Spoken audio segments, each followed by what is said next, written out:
नमस्कार दोस्तों, मैं राहुल सिंह रायवर गर्ल्स क्लासेस में आपका फिर से स्वागत करता हूं। दोस्तों, पिछली क्लास में हम कोशिका की स्टार्टिंग कर चुके हैं और इस क्लास में हम कोशिका के प्रकार के बारे में पढ़ेंगे। ठीक है दोस्तों, तो बात करते हैं कोशिका के प्रकार के बारे में। तो कोशिका के दो प्रकार होते हैं, कौन कौन से? एक तो प्रोकैरियोटिक कोशिकाएं और एक होता है यूकैरियोटिक कोशिकाएं। कौन कौन सी? एक प्रोकैरियोटिक कोशिकाएं और दूसरा होता है यूकैरियोटिक कोशिकाएं। मगर देखा जाए तो इसका एक प्रकार और होता है। कौन सा प्रकार होता है? वो होता है मीजोकैरियोटिक। कौन सा होता है? वो होता है मीजोकैरियोटिक कोशिकाएं। अब मीजोकैरियोटिक कोशिकाएं क्या होती हैं? इनको बोलते हैं प्रोकैरियोटिक कोशिकाएं और यूकैरियोटिक कोशिकाओं के बीच की कड़ी। क्या बोलते हैं? प्रोकैरियोटिक कोशिकाएं और यूकैरियोटिक कोशिकाओं की बीच की कड़ी बोला जाता है। तो बात करते हैं जो प्रोकैरियोटिक कोशिकाएं और यूकैरियोटिक कोशिकाओं के बारे में। सबसे पहले में किसने बताया था? तो ये बताया था डॉटरी नाम के वैज्ञानिक ने। किसने बताया था? डॉटरी नाम के वैज्ञानिक ने हमको सबसे पहले क्या बताया था? प्रोकैरियोटिक कोशिकाएं और यूकैरियोटिक कोशिकाओं के बारे में बताया था। दोस्तों, यहाँ पर हम प्रोकैरियोटिक कोशिकाएं और यूकैरियोटिक कोशिकाओं के बारे में साथ साथ जानते चलेंगे। इससे क्या होगा, हम दोनों के बारे में साथ साथ जानकारी इकट्ठा कर देंगे और दोनों के बीच में अंतर भी पता पड़ जाएगा। ठीक है दोस्तों, आइए देखिए दोस्तों, बात करते हैं प्रोकैरियोटिक कोशिकाएं और यूकैरियोटिक कोशिकाओं के बारे में। प्रोकैरियोटिक और ये बात करते हैं यूकैरियोटिक। बात करते हैं प्रो का क्या मतलब होता है? प्रो का मतलब होता है प्रिमिटिव। प्रो क्या मतलब होता है? प्रिमिटिव। अगर प्रिमिटिव की बात करूं तो प्रिमिटिव क्या होता है? प्रिमिटिव का मतलब होता है प्राचीन। प्रिमिटिव का मतलब होता है प्राचीन। और कैरियोटिक की बात करूं तो इसको बोलते हैं न्यूक्लियस। न्यूक्लियस को हम क्या बोलते हैं हिंदी में? केंद्रक। न्यूक्लियस को क्या बोलते हैं? केंद्रक। तो ऐसी कोशिकाएं जिनका केंद्रक कैसा हो? प्राचीन अवस्था में हो तथा जिनकी झिल्ली या तो टूटी फूटी हो या तो हो ही नहीं। क्या होती हैं? जिनकी केंद्रक झिल्ली या तो हो या टूटी फूटी अवस्थाओं में होती है। ठीक है दोस्तों, या तो होती ही नहीं है या टूटी फूटी अवस्थाओं में होती है, जिनके बारे में अभी हम पढ़ने वाले हैं। अब बात करते हैं यूकैरियोटिक। तो यू का मतलब होता है ट्रू। यू का मतलब क्या होता है? ट्रू। और कैरियोटिक का मतलब हम जान चुके हैं क्या होता है? केंद्रक। तो ऐसी कोशिकाएं जिनका केंद्रक कैसा हो? स्पष्ट हो। कैसा केंद्रक हो? स्पष्ट केंद्रक हो और जिनके केंद्रक जल्दी उपस्थित हो। इस प्रकार से देखो, ये कोशिका है जिनमें क्या होता है? केंद्रक जल्दी है जो उपस्थित होती है, केंद्रक जल्दी उपस्थित हुई। मगर इन कोशिकाओं में जो केंद्रक जल्दी वो 3 अवस्थाओं में होती है, 3 कंडीशन होती हैं, जिनकी बारे में अभी हम पढ़ते हैं। ठीक है, तो इस प्रकार से होता है। अब बात करते हैं जो इसमें प्रोकैरियोटिक कोशिकाओं में जो केंद्रक झिल्ली है वो किन किन अवस्थाओं में पाई जाती है। देखिए दोस्तों,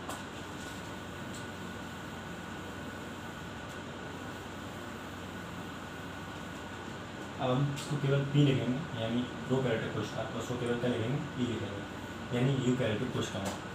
तो सबसे पहले देखते हैं, बात करते हैं जो सबसे पहले जो कंडीशन आती है वो क्या होती है? अब्सेंट। क्या होती है? अब्सेंट ऑफ न्यूक्लियर मेम्ब्रेन, यानी अब्सेंट केंद्रक झिल्ली की अनुपस्थित। इस प्रकार कोशिकाओं में क्या होता है? जो केंद्रक झिल्ली है वो अनुपस्थित होती है। क्या होता है? केंद्रक झिल्ली अनुपस्थित होती है। दूसरी बात करते हैं, जो दूसरी होती है प्रिमिटिव।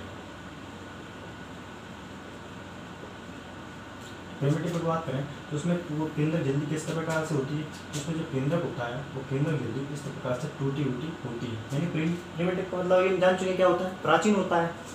ठीक है, अब बात करते हैं जो थर्ड कोशिका है वो क्या है? वो है रूडिमेंट्री। क्या है? रूडिमेंट्री। और रूडिमेंट्री कोशिका क्या होती है कि जब कोशिका उत्तेजित होती है, क्या होता है? जब कोशिका उत्तेजित होती हैं तो उनकी जो केंद्र झिल्ली है वो टूट जाती है। किस प्रकार से? उसका झिल्ली टूट जाती है। जैसे इस तरीके से बात करें तो इस प्रकार से केंद्र झिल्ली टूट जाती है। ठीक है दोस्तों, ये 3 अवस्थाएं थी किसकी? प्रोकैरियोटिक कोशिकाओं की। मगर यूकैरियोटिक कोशिकाओं में ये एक ही कंडीशन पाई जाती है, वो भी उसमें होती है। ठीक है, तो क्या है? केंद्रक झिल्ली।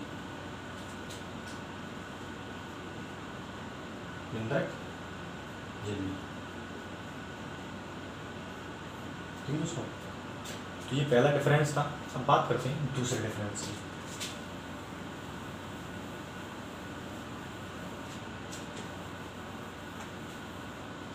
ये बात करते हैं दूसरे डिफरेंस की। देखिए दोस्तों, जो यूकैरियोटिक कोशिकाएं होती हैं, जब हम आगे बढ़ेंगे, जो गुणसूत्र वगैरह होते हैं, जो गुणसूत्र होते हैं, प्रोटीन होते हैं, जो आरएनए होते हैं, वो क्या होते हैं, केंद्रक के अंदर होते हैं, केंद्रक के अंदर होते हैं। और केंद्रक में क्या होती है, यूकैरियोटिक कोशिकाओं में झिल्ली होती है, जिससे क्या होता है, जिसके अंदर जो बाहर जो जीव द्रव्य होता है ना, जो जीव द्रव्य भरा होता है, वो क्या है, इसके संपर्क में नहीं आता, कोशिका द्रव्य के संपर्क में नहीं आता। मगर अगर इस कोशिका में देखा जाए तो इस कोशिका में क्या होता है, इस कोशिका में अगर ऐसे होता, मतलब केंद्र झिल्ली होती है तो इस प्रकार से होता, मगर इसमें केंद्र झिल्ली क्या होती है, अनुपस्थित होती है। केंद्र झिल्ली क्या होती है, अनुपस्थित होती है। इसकी वजह से क्या होता है, जो इसके जो गुणसूत्र हैं, यानी डीएनए के जो गुणसूत्र हैं, वो इस प्रकार से फैल जाते हैं, और जितनी जगह में ये फैलते हैं उनको क्या बोल देते हैं, न्यूक्लियोइड बोलते हैं। न्यूक्लियोइड क्या बोलते हैं, न्यूक्लियोइड।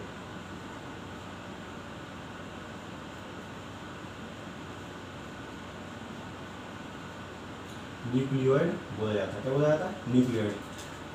तो ये क्वेश्चन पूछ लेता है कि गुणसूत्र की प्रोकैरियोटिक कोशिकाओं में गुणसूत्र द्वारा घिरी गई क्या बोलते हैं, न्यूक्लियोइड बोलते हैं। मगर कभी कभी इसका दूसरा नाम पूछ देते हैं, किसका बोलते हैं, इसका दूसरा नाम क्या होता है, जीनोफोर। जीनोफोर, ये आया हुआ क्वेश्चन है, ठीक है, इसको ध्यान करना।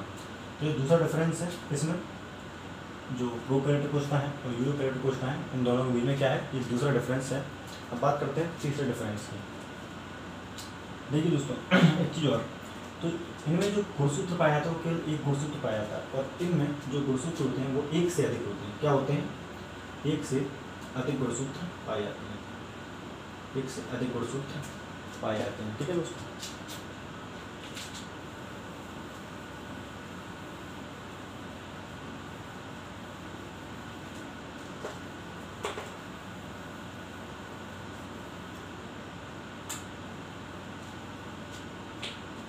बात करते हैं तीसरे पॉइंट की।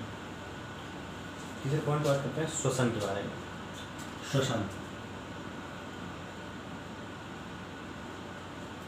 जो प्रोकैरियोटिक कोशिका हैं वो अपना श्वसन कैसे करती हैं। भाई जो यूरोकैरियोटिक कोशिका हैं उनका श्वसन कैसे होता है, वो अपना श्वसन करती हैं उनके जो कोशिकांग होते हैं उनकी वजह से। और किस कोशिकांग में इसका किस कोशिकांग में इसका जो श्वसन होता है, तो बात करते हैं माइटोकॉन्ड्रिया। एक यूरोकैरियोटिक कोशिकाओं में जो एक अंग कोशिकांग पाया जाता है, जैसे क्या बोलते हैं, माइटोकॉन्ड्रिया बोलते हैं। तो उसमें क्या होता है, उसमें इसका श्वसन होता है। क्या होता है, श्वसन होता है, किसमें, माइटोकॉन्ड्रिया, और इसको हिंदी में भी यही बोला जाता है। मगर अब बात करते हैं कि इसमें श्वसन कैसे होता है। तो इसमें श्वसन कैसे होता है, देखिए तो जब ये बात करते हैं, जब प्रोकैरियोटिक कोशिका होती है तो क्या होता है, ये अपने श्वसन के लिए इस प्रकार से अंदर से इसी झिल्ली द्वारा इस प्रकार से अंदर से ऐसी जगह बना लेती है, और इसी से क्या करती है, अपना क्या करती है, इसी से क्या करती है, श्वसन करती है। और इसको क्या बोलते हैं, इसको बोलते हैं मीजोजोम। मीजोजोम बोला जाता है, किससे क्या बोला जाता है, मीजोजोम। तो प्रोकैरियोटिक अपना श्वसन कैसे करती है, मीजोजोम के द्वारा। यूरोकैरियोटिक कोशिका अपनी कोशिका अपना श्वसन कैसे करती है, ये करती है माइटोकॉन्ड्रिया द्वारा, ठीक है दोस्तों। तो बात करते हैं चौथे पॉइंट पे।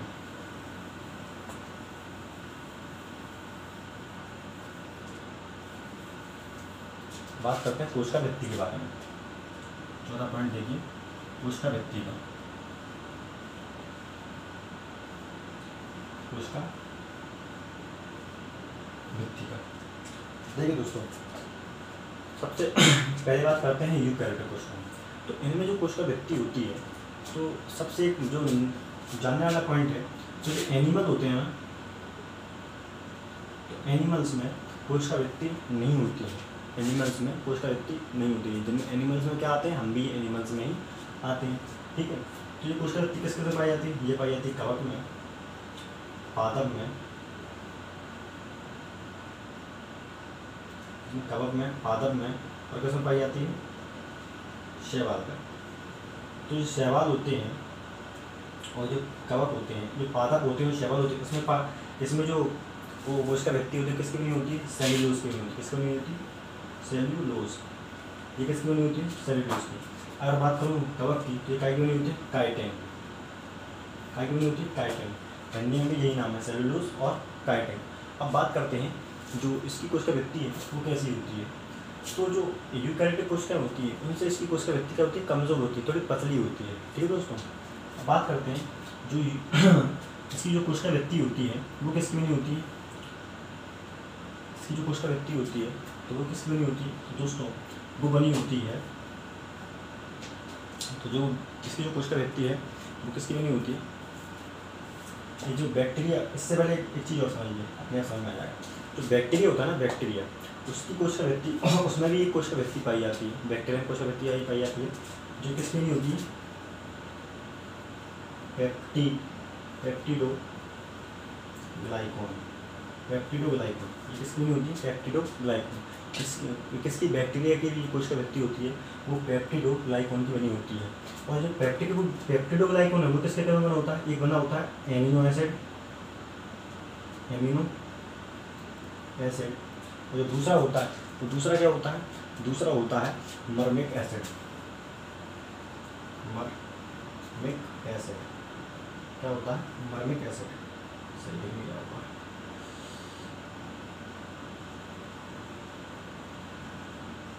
मर्मिक एसिड। ठीक दोस्तों, तो इसमें जो पेप्टिडोग्लाइकॉन किसकी बनी होती है, एमिनो एसिड यानी मर्मिक एसिड। अब ये क्या बताया, इसका बताने का कारण ये है कि कभी कभी क्या होता है जब प्रोकैरियोटिक कोशिका की वृत्ति के बारे में पूछता है तो पेप्टिडोग्लाइकॉन की जगह क्या देता है, अमीनो एसिड दे देगा या मर्मिक एसिड दे देगा। ठीक है दोस्तों, ये कौन सा पॉइंट था, ये चौथा पॉइंट था। अब बात करेंगे पाँचवें पॉइंट की, बात करेंगे राइबोसोम के बारे में।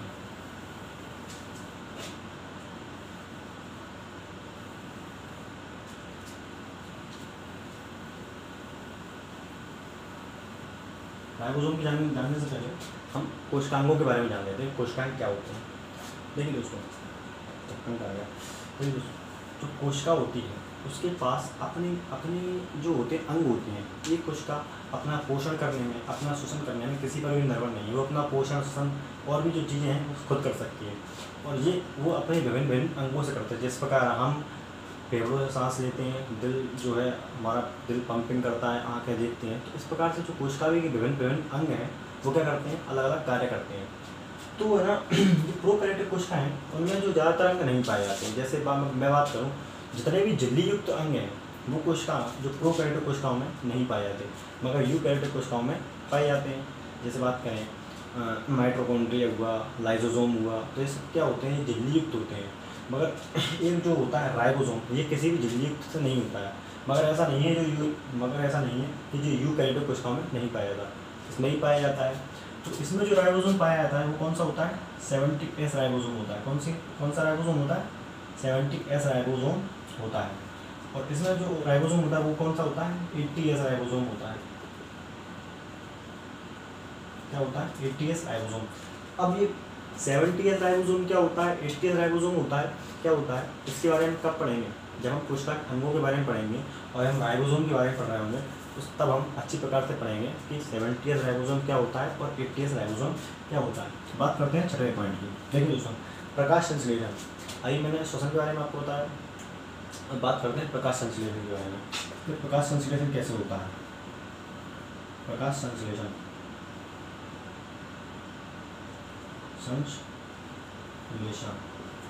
प्रकाश संश्लेषण कैसे होता है। देखिए दोस्तों, जो एनिमल्स होते हैं, जो यूकैरियोटिक कोशिका होती हैं, तो उनमें कवक में, शैवाल में और जो पादप कोशिकाएं उनमें होता है क्या, प्रकाश संश्लेषण। तो पादप में जो होता है, क्या होता है, प्रकाश संश्लेषण। वो किससे होता है, वो होता है हरित लवक यानी क्लोरोप्लास्ट। क्या बोलते हैं, हरित लवक यानी क्लोरोप्लास्ट बोलते हैं। तो किसके जरिए होता है, हरित लवक के लिए। मगर अब बात करें तो जो प्रोकैरियोटिक कोशिका है उसमें किस प्रकार से होता है, तो उसमें होता है आंतरिक झिल्ली द्वारा। इसकी जो आंतरिक झिल्ली होती है उसके द्वारा क्या होता है, इसमें प्रकाश संश्लेषण की क्रिया होती है। ठीक है दोस्तों, हम कितने पॉइंट पहुँच चुके, 6 पॉइंट पर पहुँच चुके हैं।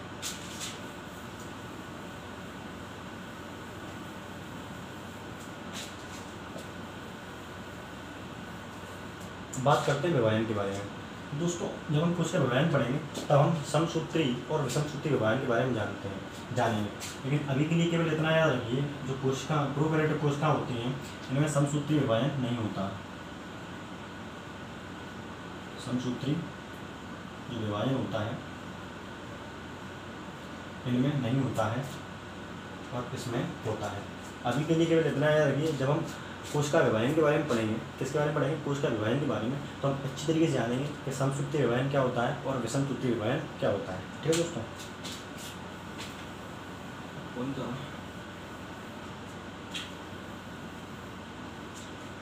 अब केवल एक पॉइंट और रह गया है जैसे मैं बात करूँ।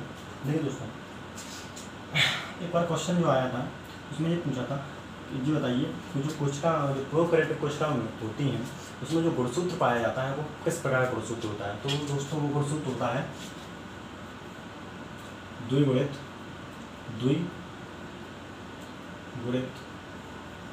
इस तरीके से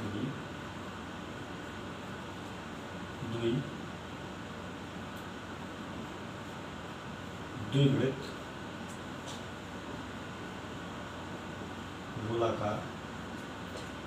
गोलाकार गुणसूत्र। ठीक है दोस्तों, तो ये क्वेश्चन आया हुआ है। ठीक है, तो ये क्वेश्चन पूछा था किस प्रकार का गुणसूत्र होता है, तो ये होता है द्विगुणित गोलाकार गुणसूत्र इसमें पाया जाता है। ठीक है दोस्तों। अब बात करते हैं इनके एग्जाम्पल्स की कि प्रोकैरियोटिक कोशिकाओं के एग्जाम्पल क्या होते हैं और यूकैरियोटिक कोशिकाओं के एग्जाम्पल क्या होते हैं। आइए दोस्तों, जो प्रोकैरियोटिक कोशिका होती है और जो यूकैरियोटिक कोशिका होती है, सबसे पहले इनके एग्जाम्पल देखते हैं। देखिए दोस्तों, जो प्रोकैरियोटिक कोशिकाएं होती हैं इनके एग्जाम्पल की अगर मैं बात करूँ तो इनके एग्जाम्पल सबसे पहले देखिए, एक तो होती है पादप कोशिकाएं,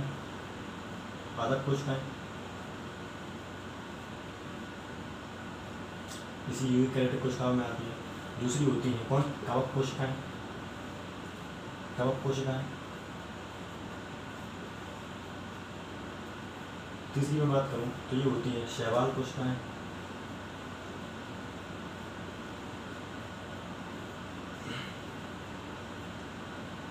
और चौथी होती है जंतु कोशिकाएं, यानी हम एनिमल्स।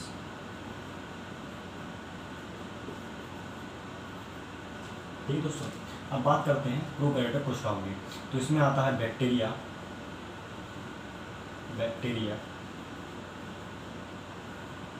दूसरी में बात करूं तो जो दूसरा इसमें आता है वो होता है नीलहरित शैवाल।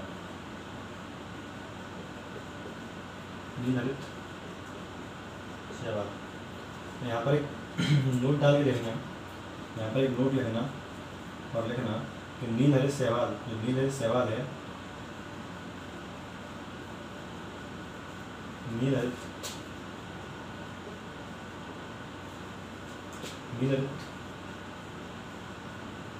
शैवाल को प्रोकैरियोटिक और यूकैरियोटिक कोशिकाओं के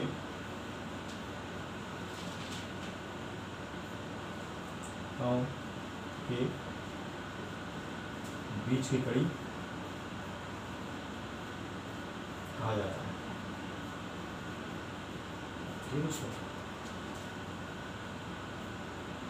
जो नीलहरित शैवाल है उसका कहा जाता है प्रोकैरियोटिक और यूकैरियोटिक कोशिकाओं के बीच की कड़ी कहा जाता है। ठीक है दोस्तों। अब मैं एक आपको तीसरा प्रकार और बताया था जिसे बोलते हैं मेसोकैरियोटिक कोशिकाएं। मैंने आपको शुरू में बताया था क्या बोलते थे, मेसोकैरियोटिक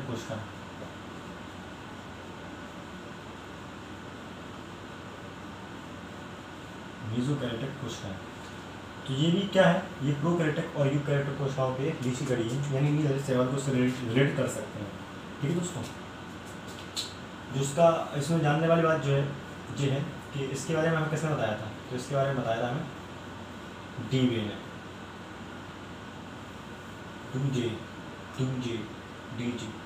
डीवे ने बताया था इसके बारे में। ठीक है दोस्तों, इसके बारे में किसने बताया था, डीवे ने। दोस्तों, आज हमने कोशिका के प्रकार के बारे में जाना कि किस प्रकार से कोशिका कितने प्रकार होते हैं और किस प्रकार से उनमें कोशिकाओं में अंतर होता है, किस प्रकार वो अपना शोषण करती हैं, किस प्रकार से वो अपना पोषण करती हैं। तो इन सभी चीज़ों के बारे में हमने जाना। ठीक है दोस्तों, तो आगे क्लास में अब हम कोशिका के जो अंग होते हैं उनके बारे में एक तरीके से पढ़ते जाएंगे। ठीक है दोस्तों, तो आज क्लास यहीं तक समाप्त करते हैं। अगर वीडियो अच्छी लगी हो तो इसको please share, subscribe and comment ज़रूर करें। ठीक है, धन्यवाद।